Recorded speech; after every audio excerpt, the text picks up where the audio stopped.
अब हम बात करते हैं एडीआर के बारे में। एडीआर बोले तो अमेरिकन डिपॉजिटरी रिसिप्ट्स। ये रियलिटी में एक प्रकार का इंस्ट्रूमेंट है। इशू कौन कर सकता है? Non US companies.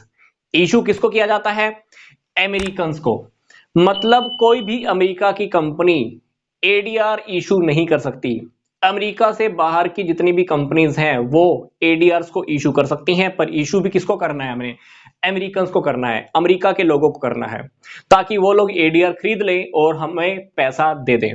तो बात करते हैं इसका हम सेल परचेज कैसे कर सकते हैं। सबसे पहले तो हमें ये देखना होगा कि ये एडीआर रजिस्टर्ड कहां होते हैं। ये रजिस्टर्ड होते हैं न्यूयॉर्क स्टॉक एक्सचेंज के ऊपर। तो न्यूयॉर्क स्टॉक एक्सचेंज के थ्रू ही हम इस प्रकार के इंस्ट्रूमेंट्स का सेल या परचेज कर सकते हैं। अब बात करते हैं कि जो भी कंपनी एडीआर सेल करना चाहती है, इशू करना चाहती है, उसको इशू करने का क्या प्रोसेस फॉलो करना होगा।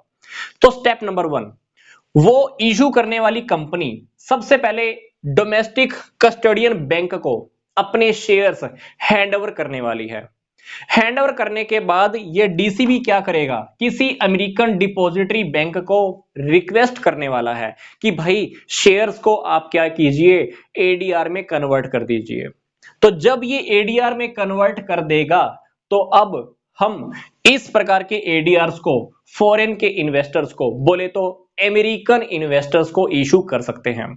तो 4 ही स्टेप हैं, 4 ही पॉइंट है। पहला पॉइंट कि जो भी कंपनी एडीआर इशू करना चाहती है वो अपने शेयर्स को क्या करेगी?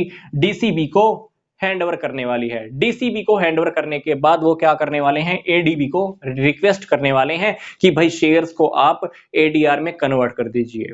एडीआर में जैसे ही कन्वर्ट हो जाते हैं वो हम इशू कर सकते हैं। किसको? अमेरिकन के इन्वेस्टर्स को। ये था हमारा इशू करने का प्रोसेस। अब हम ये जान लेते हैं कि एडीआर के क्या फीचर्स हैं। फीचर नंबर 1 जो मैं आपको पहले भी बता चुका हूं कि इस प्रकार के एडीआर का अगर आपने सेल या परचेज करना है तो कहां से करोगे आप? न्यूयॉर्क स्टॉक एक्सचेंज से ही कर सकते हो। दूसरी बात हमको ये देखनी होगी कि जो एक एडीआर की जो वैल्यू होती है वो एक शेयर से ज्यादा होती है। एक शेयर से ज्यादा होती है, जैसे हमने जीडीआर में देखी थी।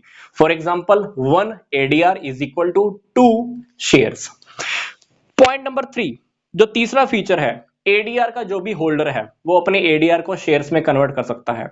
पॉइंट नंबर 4, एडीआर का जो होल्डर है कंपनी की मीटिंग में वोट नहीं दे सकता, वोटिंग राइट उसको नहीं होता। पॉइंट नंबर 5, जिस तरह से शेयर होल्डर को डिविडेंड मिलता है उसी तरह से एडीआर के होल्डर को भी डिविडेंड मिलने वाला है।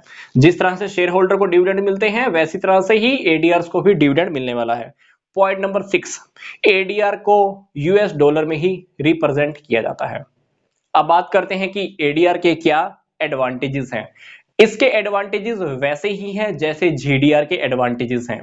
पॉइंट नंबर 1, एडवांटेजेस का पॉइंट नंबर 1 क्या है? इससे हमारी फॉरेन की कैपिटल इंक्रीज होने वाली है, हमारी लिक्विडिटी बढ़ जाती है, हमारी कंपनी की गुडविल बढ़ने वाली है, फ्लोटिंग कॉस्ट बहुत कम आती है, शेयर्स का प्राइस इंक्रीज हो जाता है और शेयर होल्डर्स का फैलाव भी बढ़ जाता है। पहले जो शेयर होल्डर सिर्फ अपनी कंट्री में ही पैसा लगाते थे वो अब बाहर की किसी कंट्री के शेयर से डिबेंचर्स को खरीद सकते हैं।